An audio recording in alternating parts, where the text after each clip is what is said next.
अल्लाह अल्लाह क्या मुबारक नाम है, अल्लाह अल्लाह आशिकों का काम है। अल्लाह अल्लाह तू मेरा माबूद है, अल्लाह अल्लाह तू मेरा माशूक है, अल्लाह अल्लाह तू मेरा सत्तार है, अल्लाह अल्लाह तू मेरा गफ्फार है, अल्लाह अल्लाह तू मेरा गफ्फार है, अल्लाह अल्लाह तू मेरा रहमान है। जरा बोलेन अल्लाहु আকবার। তাহলে বলতে চেয়েছিলাম এক নম্বর কারণ হলো ওয়াবুদুল্লাহ, তোমরা আল্লাহর ইবাদত করো।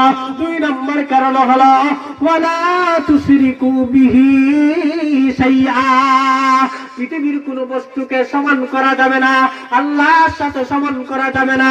লুকমান হাকিম ওনার সন্তানকে ওসিয়ত করেছিলেন, ওনার সন্তানকে বলেছিলেন, ওরে আমার সন্তান শুনো, ও আমার প্রাণের সন্তান, তুমি আল্লাহর সাথে কাউকে শরীক করিও না, সমান করিও না।